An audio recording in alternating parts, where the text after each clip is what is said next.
Hello, welcome दोस्तों। एक बार फिर मैं मनोज पवार बहानी क्लास के इस ऑनलाइन प्लेटफॉर्म पे आपका हार्दिक स्वागत करता हूँ। जैसा कि हमारी हिस्ट्री सीरीज काफ़ी हद तक पूरी होने के स्थिति में पहुँच चुकी है, काफ़ी कम टॉपिक ही बचे हैं शेष, और उसमें से एक महत्वपूर्ण टॉपिक आज लेकर के आया हूँ, जिसे हम 1857 की क्रांति या 1857 का स्वतंत्रता संग्राम के नाम से जानते हैं। भारतीय इतिहास का वह महत्वपूर्ण पहलू और एग्ज़ाम के दृष्टिकोण से भी महत्वपूर्ण, क्योंकि काफ़ी सारे क्वेश्चन यहाँ से निकल कर के आते हैं। कई सारे ऐसे फैक्ट्स रहते हैं, उनसे प्रश्न बनने की पूरी संभावना रहती है। चलिएगा, पार्ट करके ही पढ़ेंगे 1857 की क्रांति। नेक्स्ट जो वीडियो लेकर के आऊँगा राजस्थान के संदर्भ में, उसके अंदर हम राजस्थान में 1857 की क्रांति और राजस्थान का क्या रोल रहा, कौन कौन से व्यक्तियों का इम्पोर्टेंट रोल उसमें है और उनके द्वारा किए गए कार्य और सारी प्रमुख घटनाओं को हम विस्तार से पढ़ेंगे, विस्तार से अध्ययन करेंगे। लेकिन आज हम देखेंगे 1857 की क्रांति भारत के संदर्भ में। देखिएगा, भारत में अंग्रेजों का अगर शासन की बात करें तो 1757 यानी प्लासी के युद्ध से ईस्ट इंडिया कंपनी के रूप में भारत में एक राजनीतिक शक्ति के रूप में ईस्ट इंडिया कंपनी स्थापित होती है। धीरे धीरे 1764 का बक्सर का युद्ध, 1765 की मुगल और ईस्ट इंडिया कंपनी की संधि, इस प्रकार के काफ़ी सारे बैकग्राउंड में घटनाएं घटित होती है जो इस 1857 की क्रांति के कारण के रूप में हमारे सामने आती है। तो काल रहता है 1757 से 1857, यानी कि 100 वर्षों का जो काल रहा ईस्ट इंडिया कंपनी का, उस ईस्ट इंडिया कंपनी के 100 वर्ष के शासन या भारत में आने के पश्चात उनकी जो नीतियां रहीं भारतीयों के प्रति, शासकों के प्रति, सामंतों के प्रति, कृषकों के प्रति, उद्योग और अन्य आर्थिक जो भी स्थितियां हैं उनके प्रति, तो उसी का परिणाम रहता है कि भारत के लोग पहली बार संगठित रूप में अंग्रेजों के विरुद्ध हथियार उठा लेते हैं, और उसे ही हम 1857 की क्रांति के अंतर्गत पढ़ते हैं। देखिएगा, यहाँ 1857 की क्रांति से पूर्व भी बहुत से ऐसे विद्रोह रहे हैं जो एक अपने लिमिटेड यानी अपने एक निश्चित और सीमित लक्ष्य को लेकर के किए गए, जिसमें हम मुख्य रूप से देखते हैं रामोसी आंदोलन, सन्यासी आंदोलन, संथाल आंदोलन, कोल आंदोलन, इस प्रकार के काफ़ी सारे आंदोलन या विद्रोह रहे। लेकिन इनका जो लक्ष्य था वो स्वकेंद्रित लक्ष्य था और कहीं ना कहीं उनको आसानी से अंग्रेजों द्वारा दबा दिया गया। लेकिन 1857 की जो ये क्रांति है, काफ़ी सारी चीज़ें ऐसी निकल करके आती है कि साहब चर्बी वाले कारतूस के कारण 1857 की क्रांति हुई। निश्चित तौर पर 1857 की क्रांति के गर्भ में कारतूसों का रोल रहा है, लेकिन उसे मुख्य कारण मानना हमारा जो रहेगा वो एक तरह से गलत रहेगा, क्योंकि 1857 की क्रांति 100 वर्षों के ईस्ट इंडिया कंपनी के पूरे शासनकाल या ईस्ट इंडिया कंपनी का जो प्रभाव भारत पर रहा, उनके द्वारा जो नीतियां अपनाई गई और भारतीय लोगों ने उन नीतियों को अपने ऊपर होने वाला एक अत्याचार मान करके अपने ऊपर उस अत्याचारों को धीरे धीरे वो एक प्रकार से इतना विशाल रूप ले लेता है कि वो एक विस्फोट होता है 1857 की क्रांति के रूप में। देखिएगा, इसी क्रम में कैनिंग, जो कि 1857 की क्रांति के समय भारत के गवर्नर जनरल पद पर हैं, वे कैनिंग एक आशंका जताते हैं। ये देखो, वैसे बड़े एग्जाम के लेवल की बात है, लेकिन मैं यहाँ पर आपके साथ शेयर कर रहा हूँ।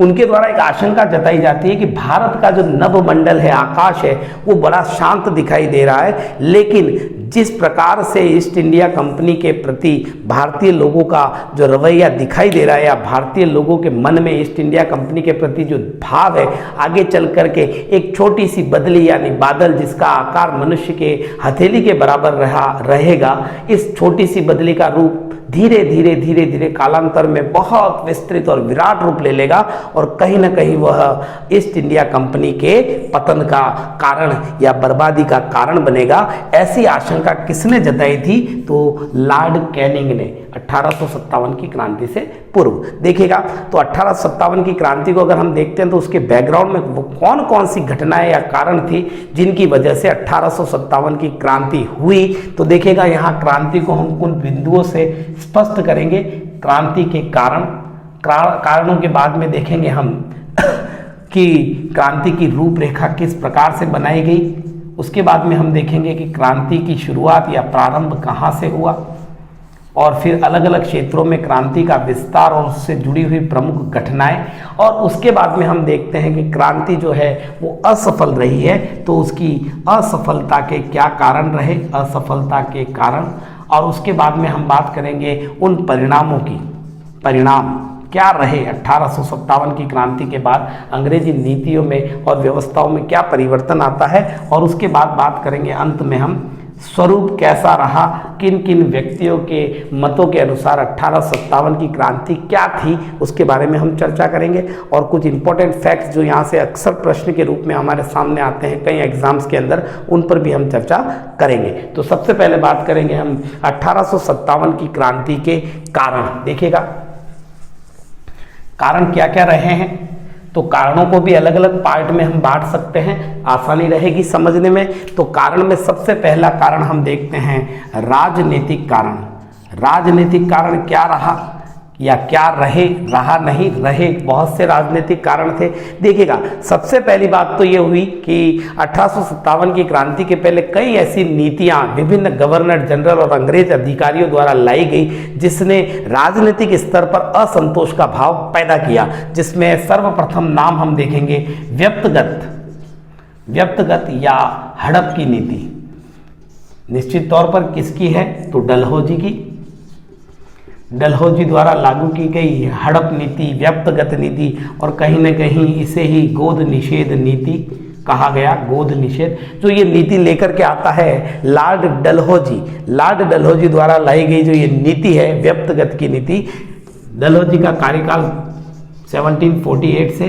तो यहाँ देखिएगा हड़प और व्यक्तिगत की नीति जब लॉर्ड डलहौजी द्वारा अपनाई जाती है, गोद निषेध के क्रम में यहाँ पर हम झांसी को देख सकते हैं, कुशासन का आरोप लगा करके अवध को हड़पना, ठीक है ना। तो ये वो कारण रहे जिसने शासकों के मन में अंग्रेजी यानी ईस्ट इंडिया कंपनी के प्रति एक असंतोष का भाव पैदा किया। देखिएगा व्यक्तिगत या हड़प जिसे गोद निषेध कहेंगे, जिसमें झांसी और अवध का नाम मुख्य रूप से आएगा।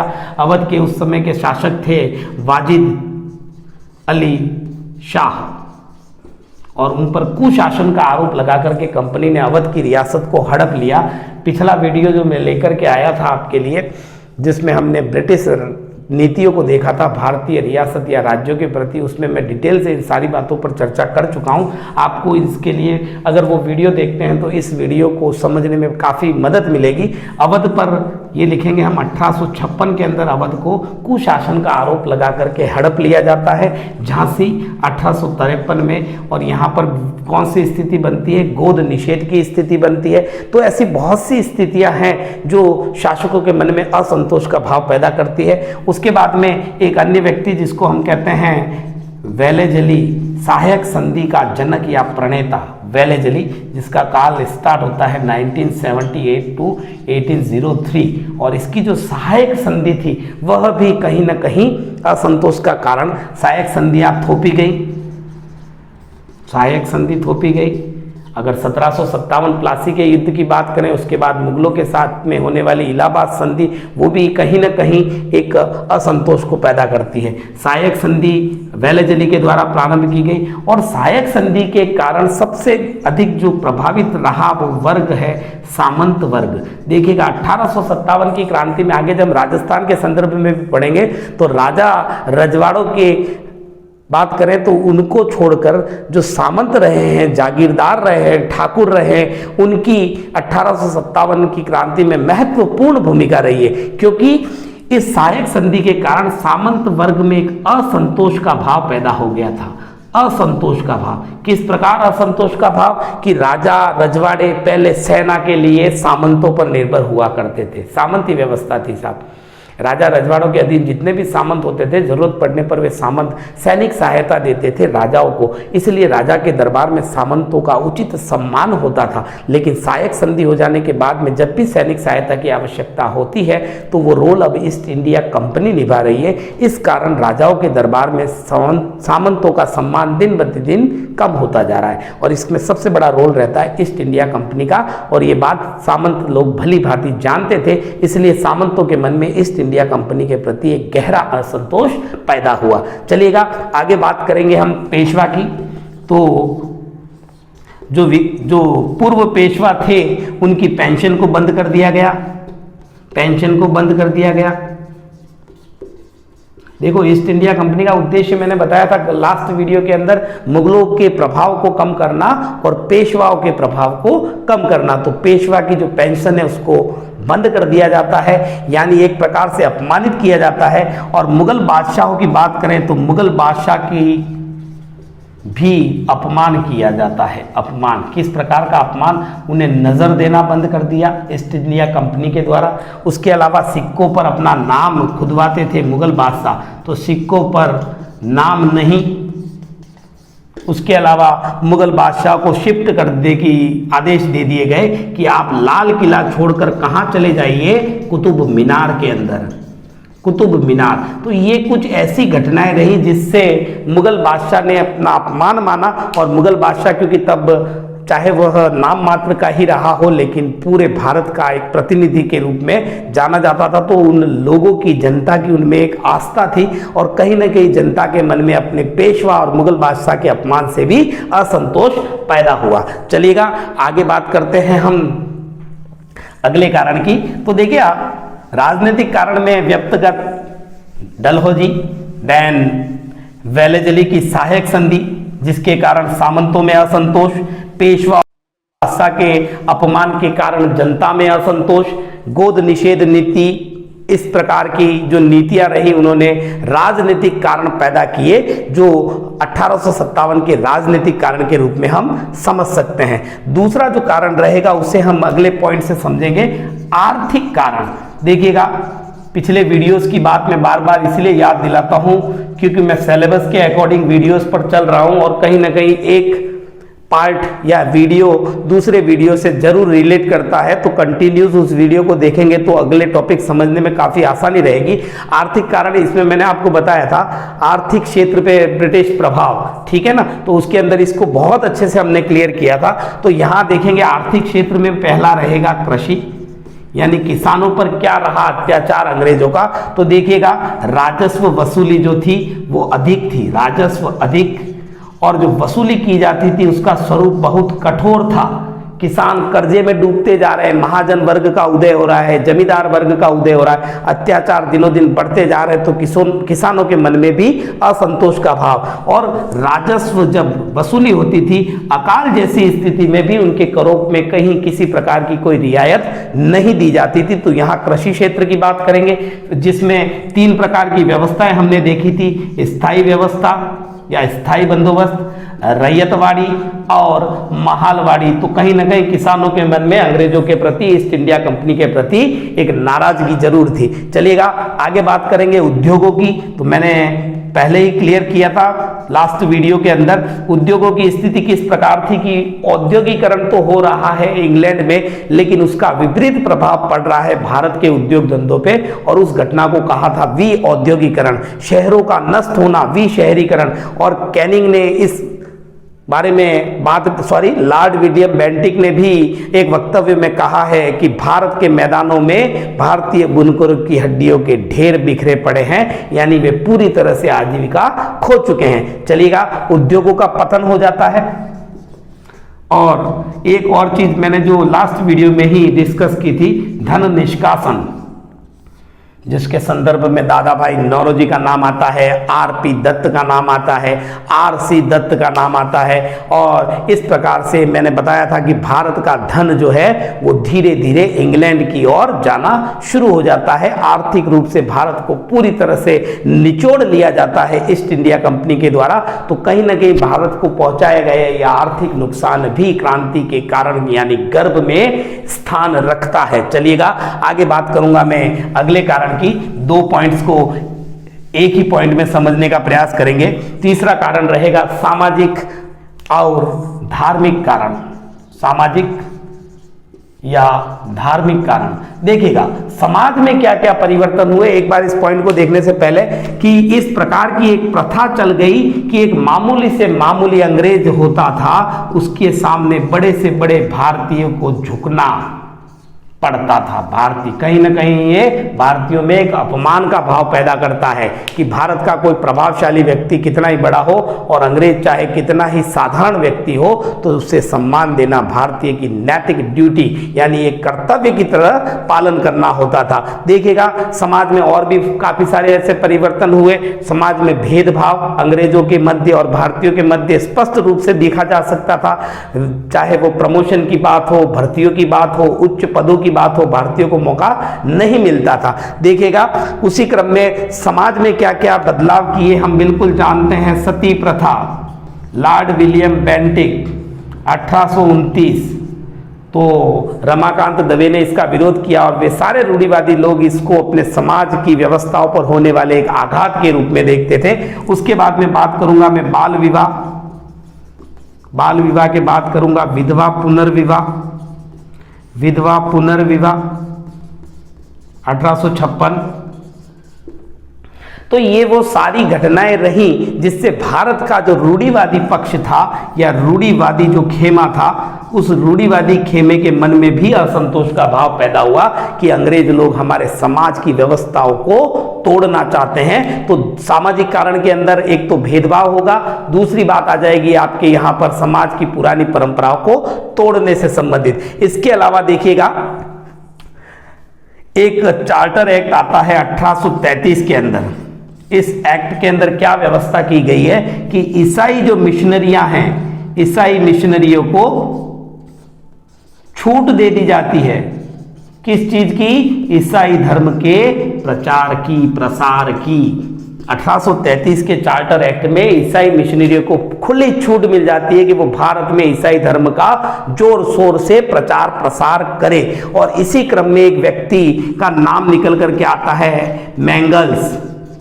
मैंगल्स द्वारा ब्रिटेन की संसद में इस प्रकार का एक वक्तव्य दिया जाता है कि हमें प्रभु ने या भगवान ने ये अवसर दिया है कि भारत जैसा एक बहुत बड़ा भूभाग हमें ईसा मसीह या ईसाई धर्म की पताका फहराने के लिए मिला है। तो प्रत्येक अंग्रेज का ये दायित्व बनता है कि वो अपनी जी जान लगा दे भारत जैसे बड़े देश में ईसाई धर्म का प्रचार करने में और प्रत्येक भारतीय को ईसाई धर्म में रंग दे।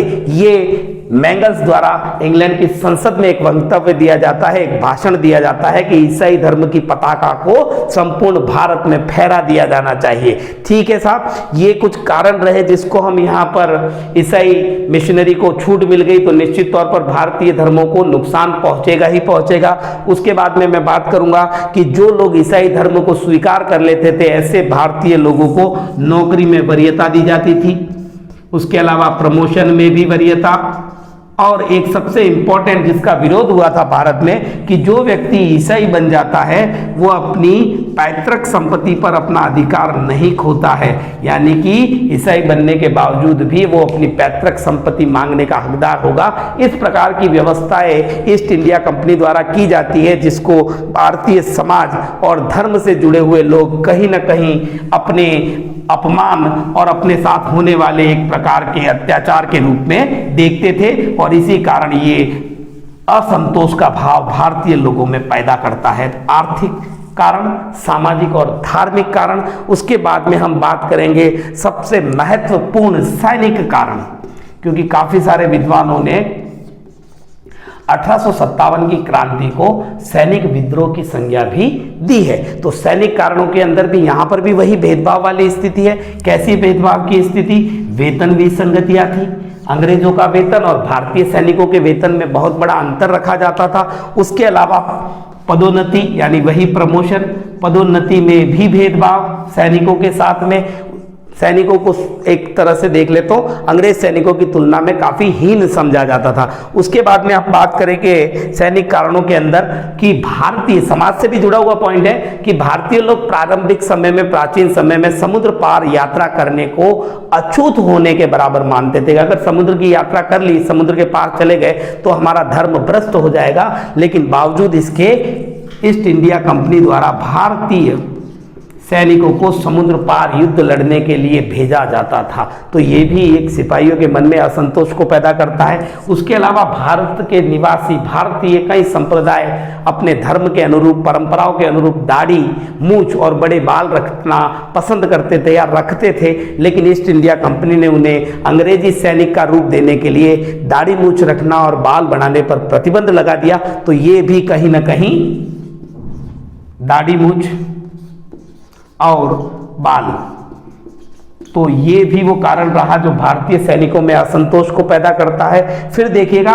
भारतीय जो सैनिक थे उनको एक सुविधा प्रदान की जाती थी ईस्ट इंडिया कंपनी द्वारा कि वो अपने घर पर पत्र जो भेजते थे वो पत्र निःशुल्क होता था, किसी प्रकार का कोई चार्जेस नहीं लगता था। लेकिन डाक अधिनियम 1854 के द्वारा, डाक अधिनियम के द्वारा यह व्यवस्था भी बंद कर दी गई। अब उनको फ्री में जो पत्र जाता था वो व्यवस्थाएं भी बंद कर दी जाती है। और देखिएगा सबसे बड़ी जो बात में निकल करके आती है कि जो जो सुविधाएं इन भारतीय सैनिकों को अंग्रेजों द्वारा दी जाती थी उन्हें धीरे धीरे बंद करना प्रारंभ, जैसे कि उनकी वर्दी से रिलेटेड भी फैक्ट निकल करके आता है कि उनको जो वर्दी मिलती थी वह भी धीरे धीरे आगे चलकर बंद कर दी। उसका भी भार यानी उनको स्वयं को वहन करना होता था। उसके अलावा देखिएगा एक चीज और इंपॉर्टेंट यहाँ पर मैंने पहले पॉइंट पर क्लियर किया था, 1856 में कुशासन का आरोप लगाकर वाजिद अली शाह को अपदस्थ कर दिया जाता है। उसके बाद में 57 की क्रांति के समय नेतृत्व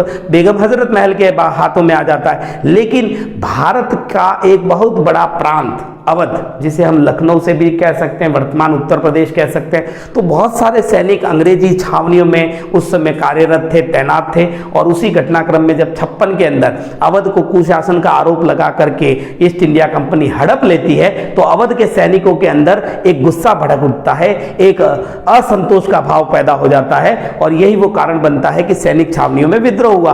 तो अंग्रेजों के द्वारा अवध को हड़पना भी एक सैनिकों के गुस्से का कारण बनता है, क्योंकि भारतीय ब्रिटिश छावनियों के अंदर, सेना के अंदर सबसे ज्यादा सैनिक अवध प्रांत से थे। चलिएगा, तो यहां मैंने उन कारणों की बात कर दी जो 1857 से पहले ईस्ट इंडिया कंपनी के द्वारा भारतीय लोगों के साथ में किए गए व्यवहार को दर्शाता है।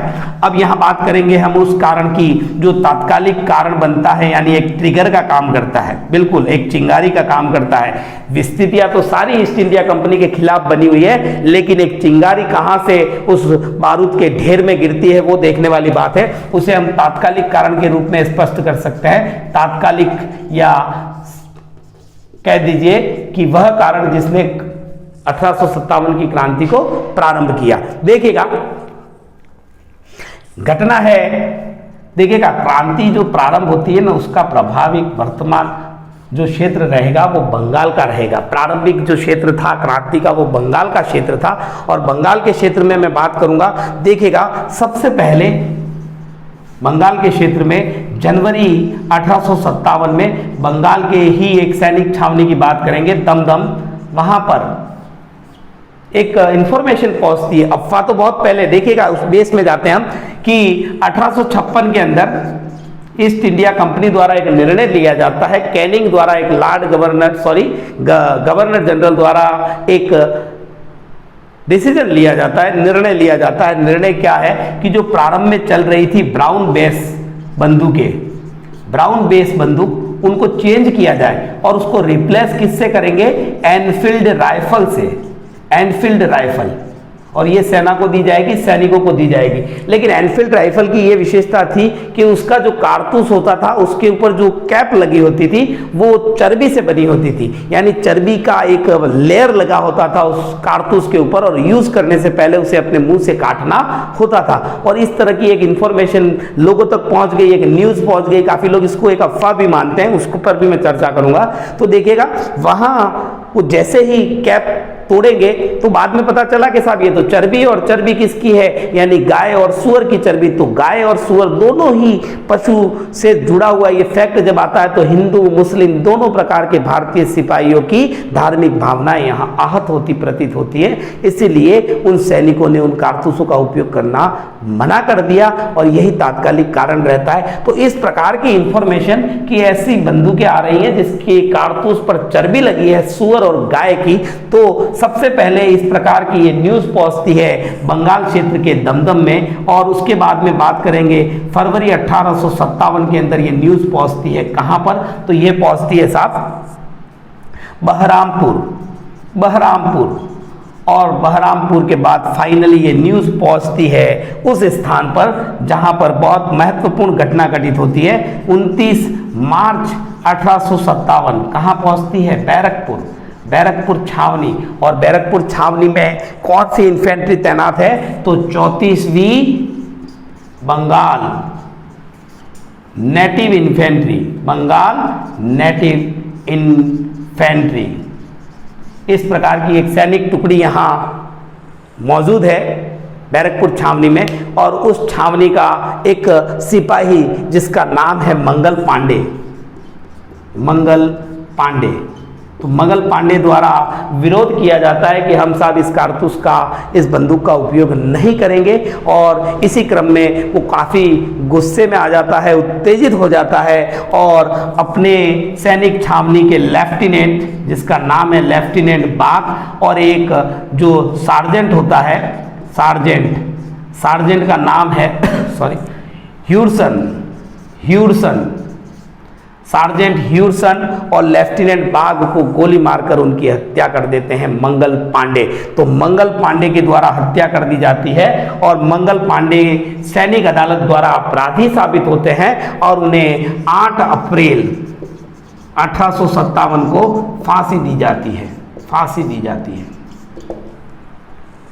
तो यहां से एक इंपॉर्टेंट क्वेश्चन निकल करके आता है कि 1857 की क्रांति में सर्वप्रथम शहीद होने वाला व्यक्ति कौन था, तो निश्चित तौर पर मंगल पांडे, जिसको 8 अप्रैल 1857 को फांसी दी जाती है। चलिएगा, क्योंकि बाकी सारे स्थानों पर तो अभी क्रांति शुरू ही नहीं हुई है, इसलिए इसको क्रांति की एक प्रारंभिक घटना के रूप में देखा जाता है, मूल क्रांति नहीं माना है, क्रांति से एक पूर्व की घटना। देखिएगा, अब क्या क्रांति एकाएक हो गई? नहीं, बिल्कुल नहीं हुई। कहीं ना कहीं क्रांति के बैक में, या कह सकते हैं कि समय के गर्भ में कहीं ना कहीं कोई प्लानिंग चल रही है, और जब बाद में बहुत गहरी स्टडी होती है 1857 की इस क्रांति के ऊपर, तो कुछ नए फैक्ट निकल करके आते हैं कि साहब ये क्रांति तात्कालिक कारण कह दीजिए, क्रांति के कारण के तो मैंने पहले ही गिना दिए, वो तो 100 साल पुरानी बातें हैं, 1757 से 1857, वो कई परिस्थितियां हैं जो भारतीयों के मन में असंतोष पैदा कर रही थी।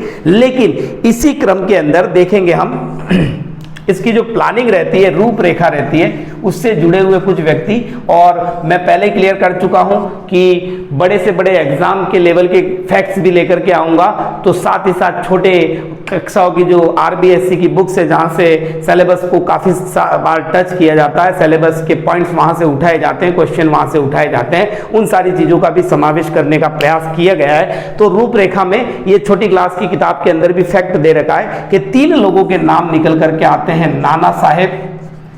और नाना साहेब कौन है? बिल्कुल साहब, बाजीराव द्वितीय के दत्तक पुत्र हैं नाना साहेब, जिनका संबंध कानपुर से है, और उन्हीं के संबंधी कह दीजिए, यानी कि उनके साथी कह दीजिए, जिनका नाम है अजीमुल्ला खान। और एक व्यक्ति और निकल करके आते हैं जिनका संबंध सतारा से है, और वो हैं रंगोजी बापू गुप्ते, जिनका संबंध है सतारा से। इन 3 व्यक्तियों के बारे में कहा जाता है कि क्रांति की रूपरेखा इन लोगों के द्वारा गुप्त रूप से तैयार कर दी गई थी, और उसकी एक निश्चित तिथि इन्होंने तय की थी 31 मई 1857। 31 मई 1857 की तिथि यहाँ पर तय की जाती है। ऐसा कहते हैं कि ये योजना जो है उसका मूल, यानी कि ये योजना कहाँ पर तैयार की गई, तो कहते हैं कि लंदन में गुप्त रूप से एक योजना बनाई गई थी 31 मई 1857, और क्रांति का प्रचार संपूर्ण भारत में होगा। इसके कुछ प्रतीक तय किए गए, कमल व चपाती, कमल व चपाती यानी रोटी, यानी ये कहते हैं कि कमल का फूल तो है विभिन्न सैनिक छावनियों तक पहुंचाया गया क्रांति के प्रतीक के रूप में, और चपाती है वो विभिन्न गांवों के अंदर, एक गांव से दूसरे गांव में, इस प्रकार से, ताकि सभी को, और अंग्रेज ईस्ट इंडिया कंपनी को भी कहीं ना कहीं इसकी जानकारी गुप्तचर विभाग द्वारा कह दीजिए, या कहीं ना कहीं जानकारी थी कि ऐसा कुछ ना कुछ चल रहा है, तभी तो कैनिंग ने क्रांति से पूर्व अपनी आशंका व्यक्त कर दी थी। देखिएगा तो रूपरेखा के अंदर नाना साहेब, अजीमुल्ला और रंगोजी बापू का नाम निकल करके आता है। लंदन में इसी रूपरेखा तैयार हुई थी गुप्त रूप से, और कमल और चपाती जो है यहाँ प्रतीक के रूप में प्रयोग में लिए जाते हैं। चलिएगा, अब हमने जहां बात कर ली थी बैरकपुर छावनी की, तो ये क्रांति किस प्रकार से आगे बढ़ती है, यानी क्रांति का विस्तार या उसका प्रभाव क्षेत्र कहाँ कहाँ रहता है, तो मूल रूप से क्रांति का प्रारंभ हम मानते हैं मेरठ से। मेरठ, और मेरठ में तिथि रहती है 10 मई 1857। यहां पर भी सेम स्थिति, बात वही है, कौन सी, चर्बी वाले कारतूस, क्योंकि एक जगह पर यह घटना हुई ना, मंगल पांडे को फांसी दी गई, तो ये न्यूज पूरे भारत की विभिन्न ब्रिटिश छावनियों में आग की तरह फैल गई, और हर ब्रिटिश छावनी में कहीं ना कहीं असंतोष का भाव देखने को मिलता है। यहां पर देखिएगा 20वीं नेटिव इन्फेंट्री एक टुकड़ी है, और साथ में ही 3री LC पैदल टुकड़ी ये तैनात है। कहां पर, मेरठ छावनी के अंदर। और जब ये न्यूज वहां पहुंचती है तो ये भी कारतूस चलाने से मना करते हैं, विरोध करते हैं, और कहीं ना कहीं बैरकपुर की घटना के कारण उनके मन में भी एक आक्रोश का भाव रहता है, तो ये लोग भी अपने अंग्रेज अधिकारियों पर हमला कर देते हैं।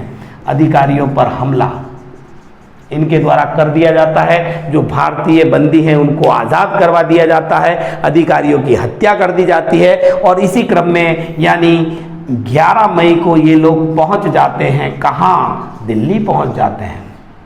दिल्ली पहुंच जाते हैं और दिल्ली पर अपना अधिकार कर लेते हैं। दिल्ली को ये विद्रोही सिपाही अपने अधिकार में ले लेते हैं। अब दिल्ली में कौन है साहब, दिल्ली में शायद चाहे प्रतीकात्मक रूप में ही हो, लेकिन मुगल बादशाह है बहादुर शाह द्वितीय या बहादुर शाह जफर, मुगल बादशाह दिल्ली में है, और वयोवृद्ध हैं, काफ़ी उम्र है इनकी, तकरीबन 80-82 साल की आयु बताई जाती है, 82 वर्ष, यानी कि काफ़ी ज़्यादा उम्र है। तो ये सारे जो विद्रोही सिपाही हैं वो वहाँ पहुंचकर उन्हें अपने विद्रोह का, संपूर्ण भारत का नेता स्वीकार कर लेते हैं कि साहब आप हमारी क्रांति के, विद्रोह के नेता हैं। तो नेता के रूप में किसे चुना जाता है, बहादुर शाह जफर को। और बहादुर शाह जफर काफ़ी एजेड है, तो इनका जो सेनापति है जिसका नाम है बख्त खां, ये बख्त खां को मूल रूप से सेना का इंचार्ज नियुक्त किया जाता है। लेकिन क्रांति का नेतृत्व किसके हाथ में है, बहादुर शाह जफर के हाथ में है। और इस प्रकार से धीरे धीरे ये क्रांति दिल्ली के बाद में संपूर्ण उत्तर भारत और उत्तर भारत के बहुत बड़े बड़े भागों में पहुंच जाती है। जैसे बंगाल की बात करते हैं हम, बंगाल के बाद उत्तर प्रदेश में आती है, फिर उत्तर प्रदेश के बाद में ये पहुंच जाती है राजस्थान के कुछ क्षेत्रों में, दिल्ली। यह मध्य भारत का जो क्षेत्र रहेगा वो इस क्रांति से सर्वाधिक प्रभावित रहता है। दक्षिण भारत में इस प्रकार की घटनाएं हुई हैं तो बहुत छुटपुट रूप से हुई हैं। देखिएगा वो क्षेत्र कौन कौन से हैं जहां क्रांति का विस्तार हुआ है, फिर एक एक क्षेत्र को डिटेल में देखेंगे और वहां से निकलने वाले इंपॉर्टेंट क्वेश्चन को भी हम जरूर नोटिस करेंगे। देखिएगा तो दिल्ली में कौन था, बहादुर शाह जफर। तो क्रांति का नेता किसे चुना गया क्रांतिकारियों के द्वारा, तो बहादुर शाह जफर को। लेकिन सेनापति की कमान किसके हाथ में है, वास्तविक नेता या लीडर कौन है, तो बख्त खां जो कौन है, मुगल सेनापति है। चलिएगा उत्तर भारत में देखिएगा कहां कहां पहुंचती है, कानपुर के बाद में हम बात करते हैं लखनऊ या अवध के बाद में बरेली के बाद में बिहार जगदीशपुर, चार्ट के माध्यम से बताऊंगा मैं कि किसने कहाँ नेतृत्व किया। झांसी बिल्कुल बहुत प्रसिद्ध स्थान रहा है, झांसी, इलाहाबाद और इलाहाबाद के बाद में है ग्वालियर। बहुत से और भी स्थान है, चार्ट के माध्यम से हम लास्ट में समझेंगे कि कहां पर किसने नेतृत्व किया और किस अंग्रेज अधिकारी का सामना उसे करना पड़ा है। चलिएगा, सबसे पहले इसी क्रम में बात करूंगा मैं लखनऊ की। देखिएगा, क्योंकि लखनऊ ही वही अवध लखनऊ जहां पर वाजिद अली शाह को कुप्रशासन का आरोप लगा करके हटा दिया गया। वाजिद अली शाह को ईस्ट इंडिया कंपनी के द्वारा कुशासन का आरोप लगा करके हटा दिया जाता है और क्रांति के समय नेतृत्व आ जाता है किसके पास? क्रांति के समय नेतृत्व आ जाता है बेगम हजरत महल के हाथों में। बेगम हजरत महल, जिसको 1857 की क्रांति में महक परी के उपनाम से भी कहीं कहीं पर उल्लेखित किया जाता है। महक परी कौन है? तो बेगम हजरत महल। और महल परी कौन है? तो झांसी की रानी लक्ष्मीबाई। देखिएगा, तो यहां बात करूंगा, वाजिद अली शाह को अपदस्थ कर दिया और फिर आ गया कौन? बेगम हजरत महल सरीक्षिका के रूप में। इनका एक पुत्र है जिसका नाम है बिरजिस कादिरी।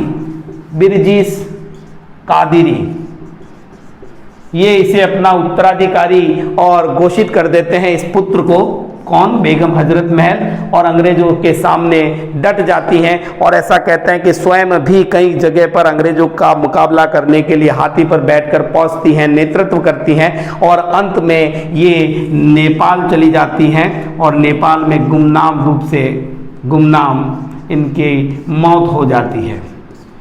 किसने सामना किया ये मैं बताऊंगा, कैंपबेल है यहाँ पर, लेकिन चार्ट के माध्यम से ही समझेंगे।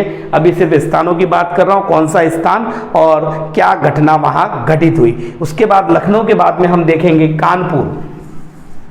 कानपुर का संबंध किससे है? नाना साहेब। और कई बड़े एग्जाम में, इवन RS प्री तक के एग्जाम में पूछा जा चुका है कि जो हमारे नाना साहेब है वो कौन थे और उनका वास्तविक नाम क्या था। तो कानपुर घटना देखिएगा आप, कानपुर की घटना, ये लखनऊ में मैंने डेट शायद आपको नहीं बताई थी, 4 जून 1857 रहती है लखनऊ की डेट, और यहाँ डेट रहती है 5 जून।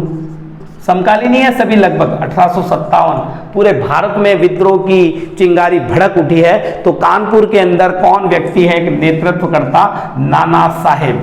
और ये नाना साहेब कौन है? तो बाजीराव, जो पेशवा हैं, पेशवा बाजीराव द्वितीय के दत्तक पुत्र।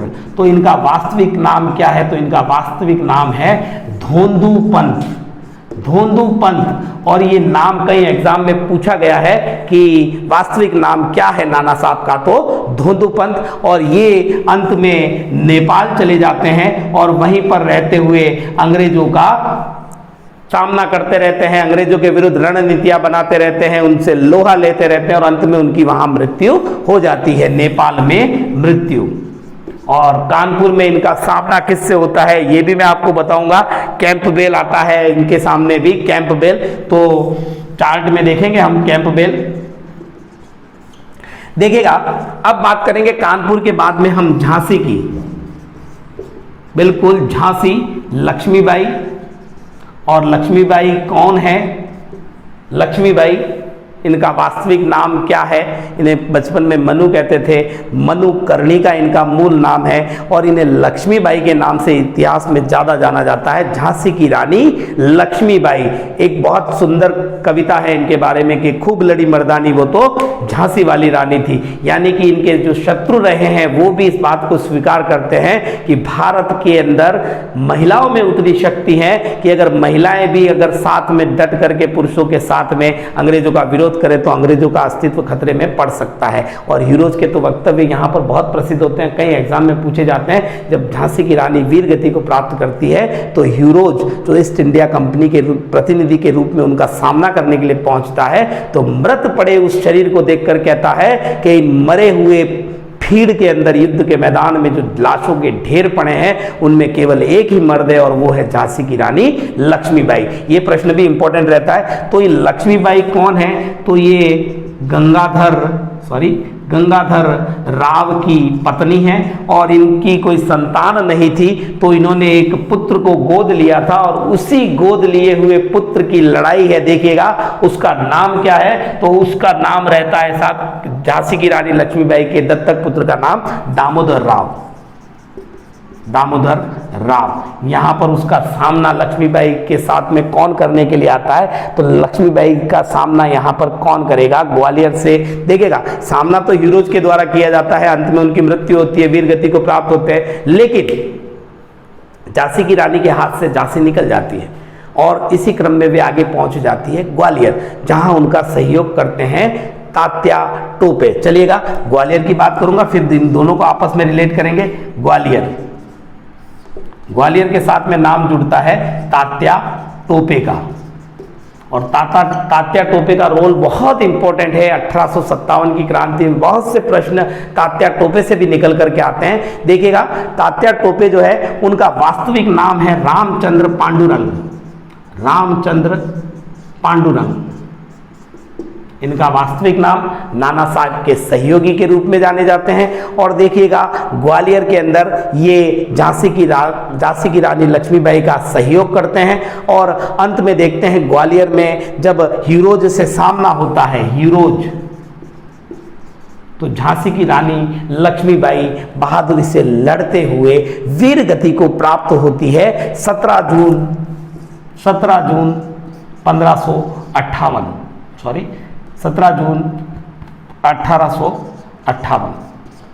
1858 के अंदर ये वीर गति को प्राप्त होती है और वहां से तात्या टोपे सुरक्षित निकल जाते हैं और वे भी कहां पहुंच जाते हैं? वे भी नेपाल पहुंच जाते हैं। कहां पहुंच जाते हैं? नेपाल। और वहां पर इनका एक विश्वास, वैसे तो विश्वास पात्र होता है, मित्र होता है, लेकिन उनके साथ विश्वासघात कर देता है। नाम निकल करके आता है मान सिंह के विश्वासघात के कारण तात्या टोपे पकड़े जाते हैं और अंग्रेजी सरकार द्वारा उन्हें 18 अप्रैल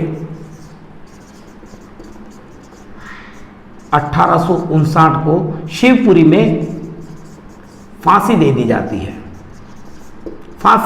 और ये 1857 की क्रांति की अंतिम घटना मानी जाती है। तात्या टोपे की मृत्यु प्रारंभिक घटना मानी जाती है। मंगल पांडे 8 अप्रैल 1857 को फांसी, और यहां फांसी की डेट है 18 अप्रैल 1859। शिवपुरी के अंदर फांसी दे दी जाती है और ये अंतिम घटना मानी गई है 1857 की क्रांति की। चलिएगा, तो यहां मैंने क्लियर करने का प्रयास किया है। कानपुर नाना साहेब, धोंदूपंत, झांसी की रानी लक्ष्मीबाई, दामोदर राव, गंगाधर राव, हीरोज के साथ सामना, वीर गति को प्राप्ति, और हीरोज के द्वारा कहा जाता है मर्द। किसे मर्द कहा गया है? झांसी की रानी लक्ष्मीबाई को। तात्या टोपे जो है वे बहादुरी से सामना करते हैं और तात्या टोपे भारत के विभिन्न भागों में घूमते हैं। इस क्रांति के दौरान राजस्थान में भी उनका आगमन होता है और वहीं पर एक व्यक्ति का नाम अस्तित्व में आता है, सेठ अमरचंद बाठिया, जिन्हें राजस्थान का दूसरा भामाशाह कहा जाता है, क्योंकि इन्होंने भी भामाशाह की भांति तात्या टोपे को एक धनराशि प्रदान की थी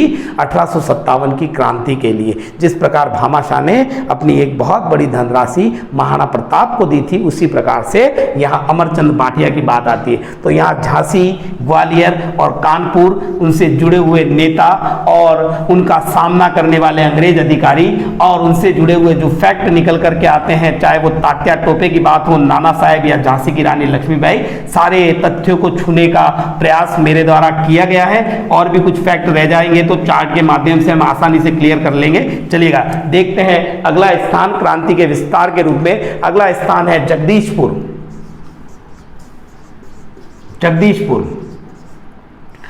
बिहार, आरा क्षेत्र भी आता है यहाँ कहीं कहीं पे। बिहार का आरा क्षेत्र, जिसमें एक रियासत है जगदीशपुर, और वहां के जो रियासतदार हैं, जो इंचार्ज हैं, उनका नाम है कुंवर सिंह।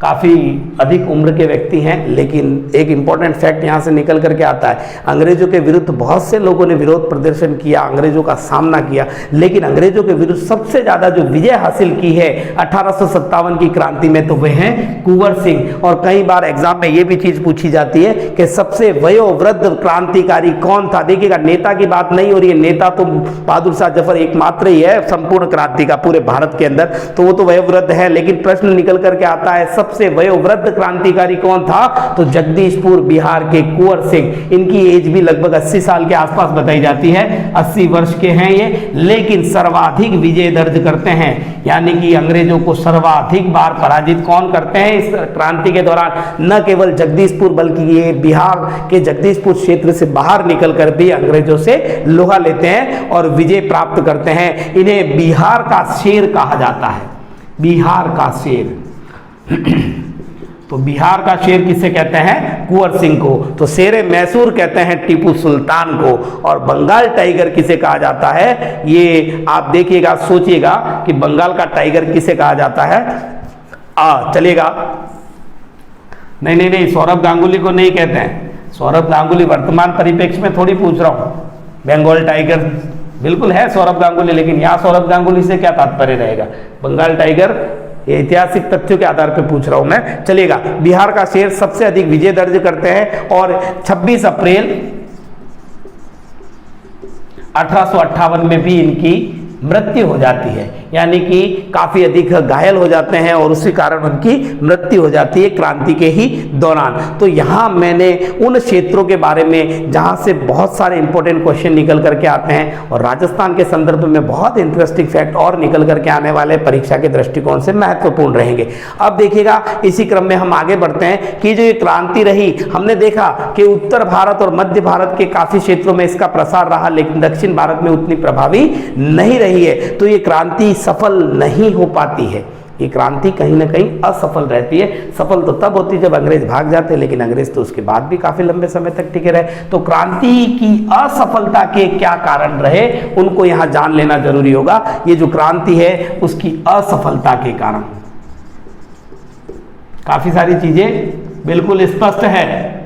असफलता के कारण क्या रहे? सबसे पहली चीज तो क्रांतिकारी जो घटनाएं हम देखते हैं, यहाँ सारी क्रांति की घटनाएं हमने अलग अलग स्थानों पर देखी, तो सभी क्रांतिकारियों में विद्रोहियों के अंदर एकता का अभाव था। एकता का अभाव, किन किन चीजों का अभाव है बहुत शॉर्ट में मैं समझाने का प्रयास करूंगा। एकता का अभाव था, एक कोई निश्चित संगठन नहीं था, सब अपनी अपनी अलग अलग तरीके से अपने हितों को लेकर के अंग्रेजों का विरोध कर रहे थे, लेकिन एक संगठित रूप जो देखने को मिलता है बाद में आगे चलकर जब गांधी जी का आगमन होता है भारत और राष्ट्रव्यापी आंदोलन होते हैं, बहुत से राष्ट्रव्यापी आंदोलनों के नेतृत्वकर्ता के रूप में हम गांधी जी को जानते हैं। तो ऐसी स्थिति 1857 की क्रांति में नहीं बनी। शत्रु सबका एक है, लेकिन लक्ष्य और उद्देश्य सबके अलग अलग हैं, तो एक निश्चित संगठन नहीं बन पाता है। उसके बाद में इनके पास में संसाधनों की कमी है, काफी सारे किसान विरोधी के रूप में जुड़ जाते हैं, काफी सारे सैनिक जुड़ जाते हैं, लेकिन अंग्रेजों के सामने उनके संसाधन कम पड़ जाते हैं। इसके अलावा देखिएगा नेतृत्व का अभाव। नेतृत्व, बहादुर शाह जफर को एक नाम मात्र का नेता जरूर चुन लिया है, लेकिन एक कुशल नेतृत्व नहीं मिल पाता है इस क्रांति के दौरान। और अंग्रेज अधिकारी स्वयं इस बात को स्वीकार करते हैं कि अगर इस क्रांति के दौरान किसी कुशल हाथों में नेतृत्व रहा होता तो शायद ये क्रांति भारत में अंग्रेजों की प्रथम और अंतिम क्रांति साबित होती, यानी अंग्रेजों के विरुद्ध की गई अंतिम क्रांति हो जाती। अंग्रेजों को भागना पड़ता भारत छोड़ करके अगर कोई कुशल व्यक्ति इस क्रांति का नेतृत्व करता तो। देखिएगा, उसके बाद में देखिएगा लक्ष्य या उद्देश्य नहीं। क्रांतिकारी साहब अपनी अपनी सैनिक छावनियों में अंग्रेज अधिकारियों की हत्या करते हैं, छावनियों पर कब्जा करते हैं और दिल्ली की ओर कूच कर जाते हैं।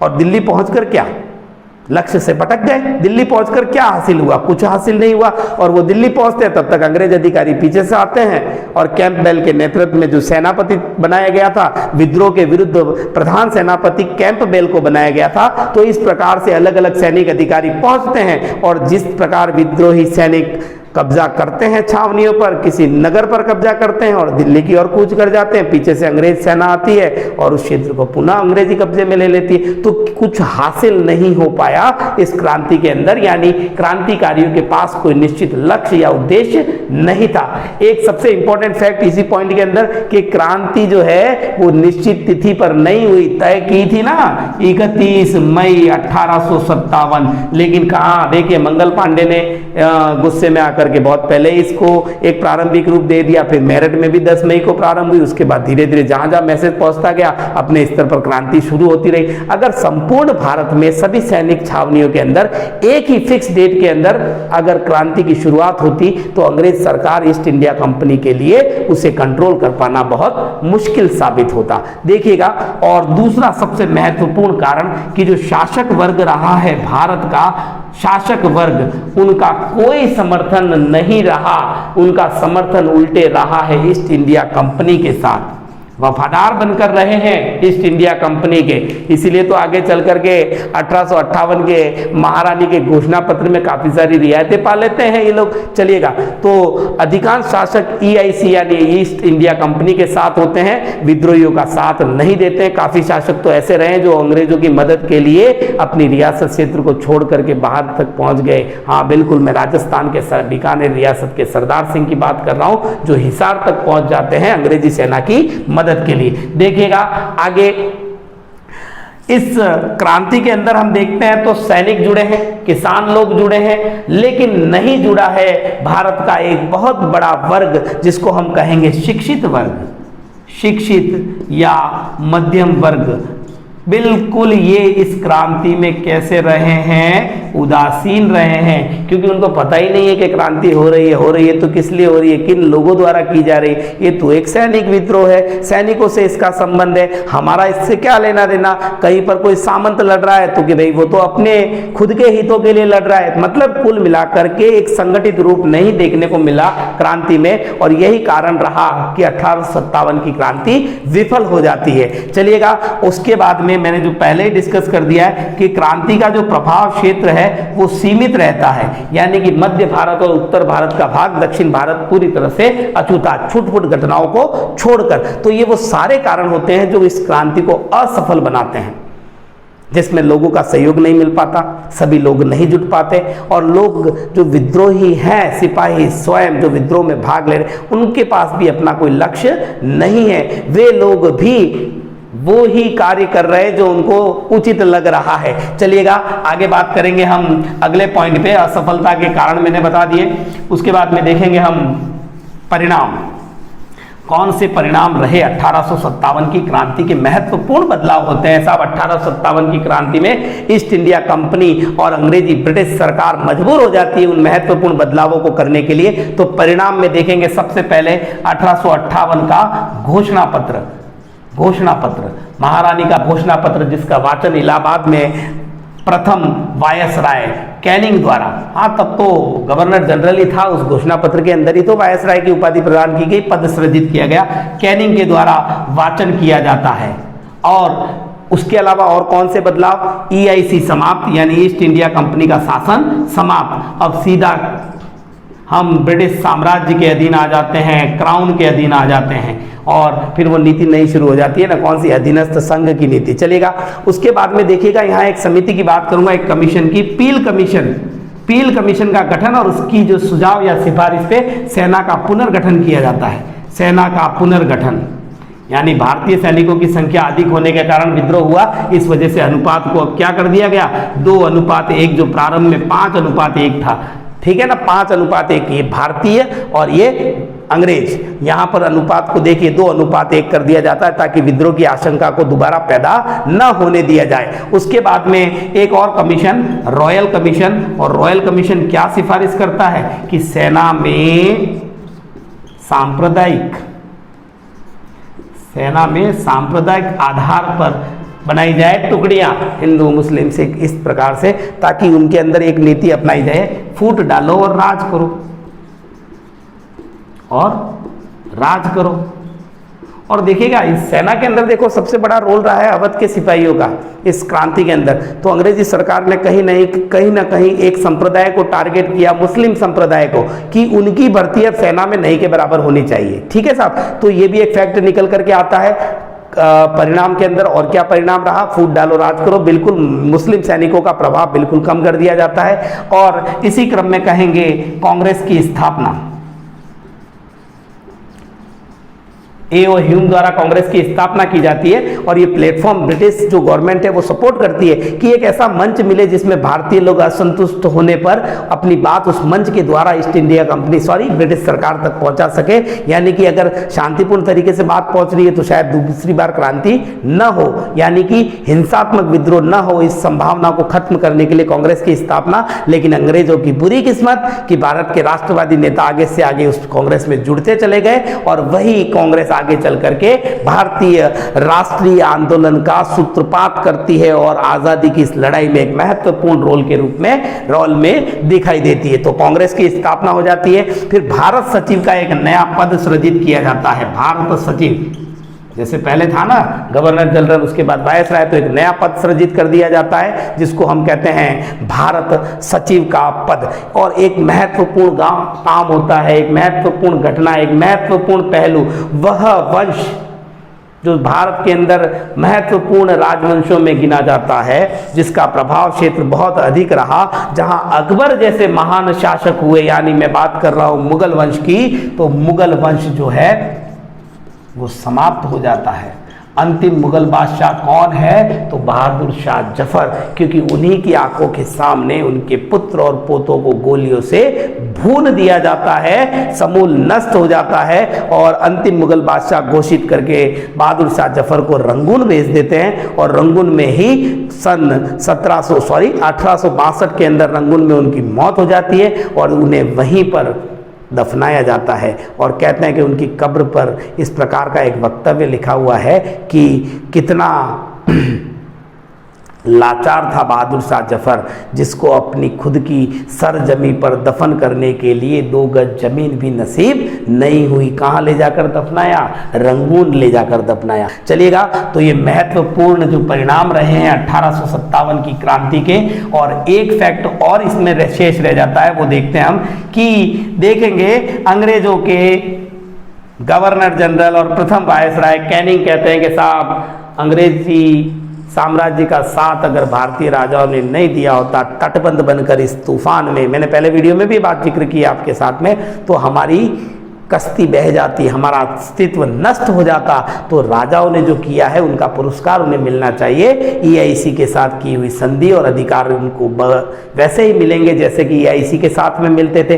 गोद निषेध, हड़प नीति, सभी को स्थगित कर दो, यानी राजाओं को खुश रखो, इन्होंने हमारा बहुत ज़्यादा सपोर्ट किया है। तो राजाओं को कह सकते हैं कहीं ना कहीं काफ़ी अधिक इसको फायदा मिला। गोद प्रथा जो थी निषेध कर दी गई थी, उसको पुनः बहाल कर दिया जाता है। तो राजाओं को फायदा है, जनता को नुकसान है। सेना का पुनर्गठन किया जाता है, रॉयल कमीशन, फील्ड कमीशन, मुस्लिम सैनिक और विशेषकर अवध के सैनिकों को थोड़ा सा अलग तरीके से ट्रीट किया जाता है। फूट डालो राज करो एक सांप्रदायिक आधार बना दिया जाता है सेना के अंदर। चलेगा, अब बात करेंगे हम स्वरूप की। स्वरूप का मतलब किसने क्या कहा 1857 की क्रांति के संदर्भ में। तो देखिएगा विदेशी जो मत हैं वो तो यही कहेंगे कि साहब ये क्रांति थी नहीं, यानी ये विद्रोह जो है वो एक प्रकार से सैनिक विद्रोह है, या कह सकते हैं कि हम सभ्य लोग हैं, भारतीय लोग असभ्य हैं। जो सभ्य लोग थे उन्होंने तो विद्रोह में साथ नहीं दिया, हमारा साथ दिया। जो असभ्य थे वो हमारे खिलाफ हो गए। इस प्रकार के वक्तव्य आते हैं, इंपॉर्टेंट रहते हैं एग्जाम के दृष्टिकोण से। तो सैनिक विद्रोह भारतीय द्वारा तो कहा नहीं जाएगा। किसने कहा है? अंग्रेजों द्वारा। तो किसने कहा है? तो महत्वपूर्ण नाम है सर जॉन सीले। इसे एकमात्र सैनिक विद्रोह कहते हैं। अनुशासनहीन जो सैनिक थे उन्होंने ईस्ट इंडिया कंपनी के खिलाफ हथियार उठाए, ऐसा मानना है सर जॉन सीले का। और इन्हीं को समर्थन बाद में आगे चल करके कुछ भारतीयों का भी मिलता है, जिसमें नाम निकल करके आता है दुर्गादास, और दूसरा नाम है सर सैयद अहमद खां। ये भी मानते हैं कि साहब ये सैनिक विद्रोह था। ठीक है साहब। अब अगला जो यूरोपीय विद्वान है जिसको हम कहेंगे रीज क्या कहते हैं कि ये विद्रोह न तो सैनिक विद्रोह है, न राष्ट्रीय विद्रोह, ये है क्या, ये तो धर्मांध लोग जो रूढ़िवादी हैं, धर्मांध लोग जिन्हें धर्म में अंधे हो चुके हैं, उन धर्मांध लोगों का ईसाइयों के साथ युद्ध है, ईसाइयों के साथ से युद्ध, यानी कि ईसाइयों के साथ युद्ध किया उन रूढ़िवादी लोगों ने, ऐसा मानना है रीज का। देखिएगा, इंपॉर्टेंट रहेगा एग्जाम की दृष्टिकोण से।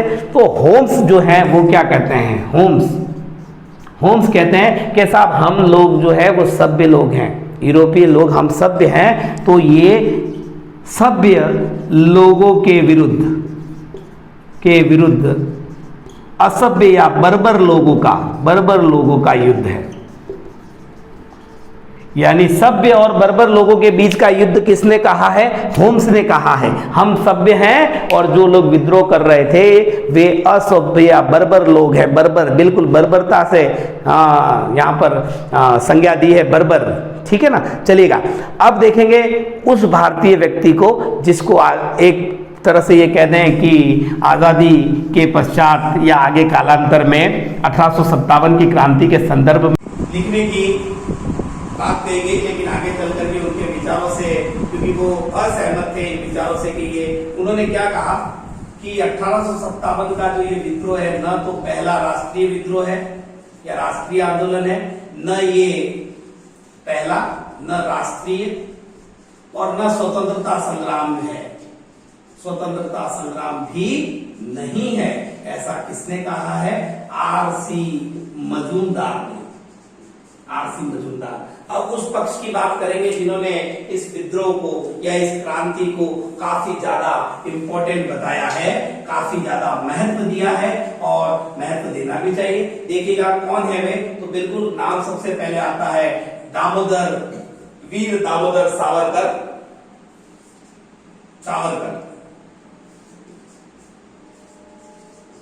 वीडी सावरकर, वीर दामोदर सावरकर, जिन्होंने एक पुस्तक लिखी है 1908 के अंदर।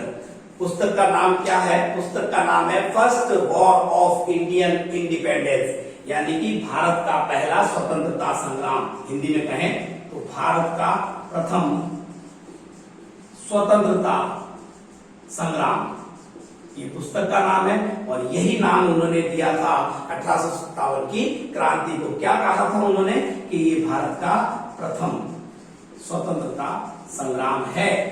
तो दोनों चीजें यहाँ क्लियर हो जाती है, पुस्तक का नाम भी क्लियर हो जाता है और यहाँ साथ ही साथ ये भी चीज क्लियर हो जाती है कि उन्होंने 1857 की क्रांति के संदर्भ में क्या कहा। तो देखिएगा, राष्ट्रीय विद्रोह किसने कहा, ये सैनिक विद्रोह नहीं है, ये अनुशासनहीन लोगों का विद्रोह नहीं है, ये एक राष्ट्रीय विद्रोह है। ऐसा कहने वाले हैं बेंजामिन डिज़राइली, बेंजामिन डिज़राइली।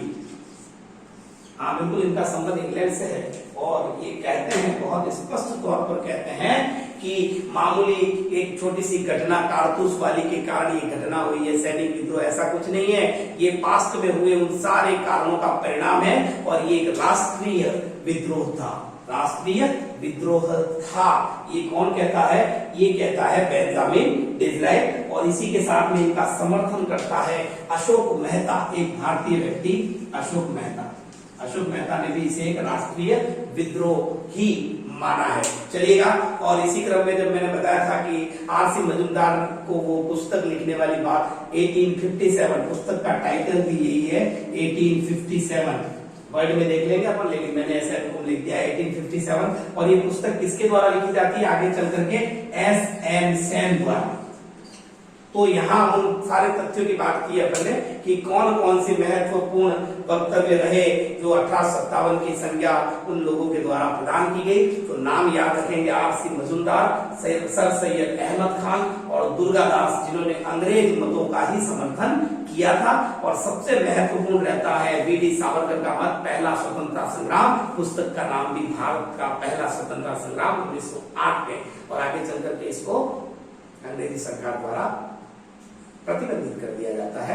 इस प्रकार की घटनाएं रहती है। चलिएगा, अब कुछ बातें 57 की क्रांति से जुड़ी हुई।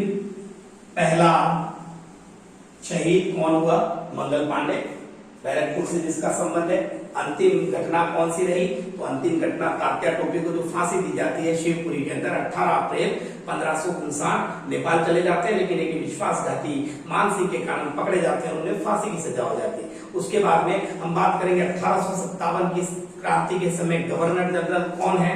तो बिल्कुल कैनिंग। तो गवर्नर जनरल क्रांति के समय कौन थे? Lord Canning. इंग्लैंड के प्रधानमंत्री कौन थे? तो पाल्मर्स्टन। क्रांति के समय पहले शहीद कौन रहे? तो मंगल पांडे, जिन्हें फांसी दी गई 8 अप्रैल 1857।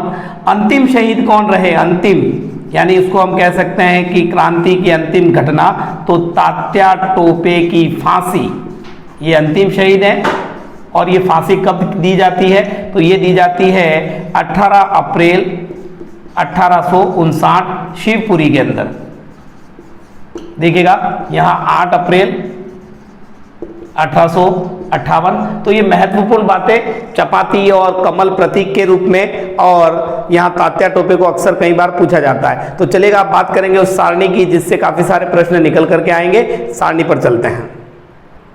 देखिएगा, इस सारणी के अंदर हम ये तथ्य जानेंगे कि कहाँ क्रांति का जो केंद्र रहा और वहां पर कौन व्यक्ति नेतृत्वकर्ता के रूप में रहा और किस अंग्रेज अधिकारी ने उस नेतृत्वकर्ता या उस स्थान पर दमन का कार्य किया। देखिएगा, सबसे पहले दिल्ली, क्योंकि दिल्ली उस समय भी राजधानी क्षेत्र था और वहां पर मुगल बादशाह बहादुर शाह जफर या बहादुर शाह द्वितीय गद्दी पर विराजमान थे, आसीन थे, और उन्हें क्रांतिकारियों द्वारा अपना क्रांति का नेता चुना जाता है। और क्योंकि ये वयोवृद्ध है, इस कारण क्रांति की जो नेतृत्व करने की जो अधिकार है वो अपने सेनापति बख्त खां को सौंप देते हैं। इसी क्रम में अंग्रेज अधिकारी निकोलस के द्वारा इनका दमन करने का प्रयास, लेकिन इस प्रयास में निकोलस मारा जाता है और अंत में हडसन जो है वो बहादुर शाह को आत्मसमर्पण करने के लिए विवश कर देता है। हुमायूं के मकबरे में बहादुर शाह जफर का आत्मसमर्पण, उसी की आंखों के सामने उसके पुत्र और पोतों को गोली मार दी जाती है। अंतिम मुगल बादशाह के रूप में बहादुर शाह को माना जाता है। उसके बाद मुगल वंश की समाप्ति और बहादुर शाह जफर को रंगून की जेल में भेज दिया जाता है, जहां उनका निधन होता है 1562 के अंदर, और वहीं पर उनको दफनाया जाता है। ये मैंने आपको इसी वीडियो में बता दिया है पहले। फिर बात करेंगे लखनऊ, अवध या वर्तमान उत्तर प्रदेश। तो अवध के नवाब को जब अपदस्थ कर दिया जाता है कुशासन का आरोप लगाकर वाजिद अली शाह को, तो क्रांति के समय उनकी पत्नी, कह दीजिए जो अगली रही हैं यहाँ पर उत्तराधिकारी, बेगम हजरत महल, और बेगम हजरत महल का सामना होता है पहले हेनरी लॉरेंस के साथ में। हेनरी लॉरेंस भी मारा जाता है और बाद में कैंपबेल, जो कि मैंने बताया नहीं आपको, लेकिन कैंपबेल जो है वो प्रधान सेनापति नियुक्त किया जाता है। क्रांति के समय प्रधान सेनापति जिसका कार्य होता है क्रांति को दबाना। बिल्कुल देखिएगा, ये थोड़ा सा एक फैक्ट चेंज करूंगा। 1862 बोला मैं सही था, लेकिन लिखने में थोड़ी मिस्टेक होती है, क्षमा चाहता हूं उसके लिए आप लोगों से। तो देखिएगा, प्रधान सेनापति कैंपबेल के द्वारा लखनऊ अवध और उसको नियंत्रण में ले लिया जाता है। जो बेगम हजरत महल है वो नेपाल की ओर चली जाती है और वहीं गुमनामी का जीवन, और अंत में उनकी मृत्यु हो जाती है।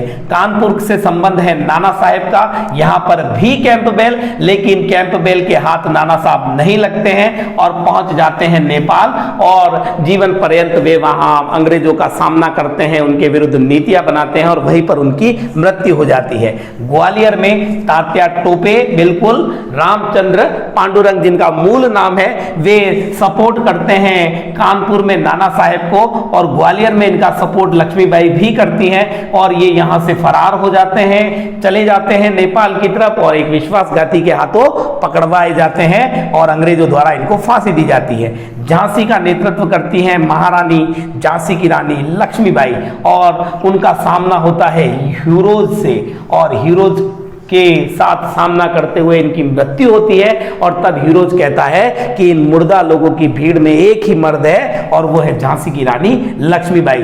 जगदीशपुर, जिसको आरा बिहार भी कह सकते हैं, कुंवर सिंह, बिल्कुल बिहार का शेर, और इनका सामना विलियम टेलर और विसेंट आयर के द्वारा किया जाता है। एक छोटी सी घटना, पटना के अंदर क्रांति को सूत्रपात करने का कार्य एक पुस्तक विक्रेता पीर अली के द्वारा, लेकिन बाद में बहुत जल्दी इसको अंग्रेजों द्वारा गिरफ्तार कर लिया जाता है। इलाहाबाद में नेतृत्व किया है लियाकत अली ने, जिसका सामना होता है नील के साथ, जनरल नील कहते हैं। बरेली के अंदर खान बहादुर खां, और उसका सामना भी वही हडसन जिसने बहादुर शाह जफर के साथ में क्रांति के दौरान सामना किया था दिल्ली के अंदर, और बहादुर शाह को आत्मसमर्पण के लिए मजबूर किया।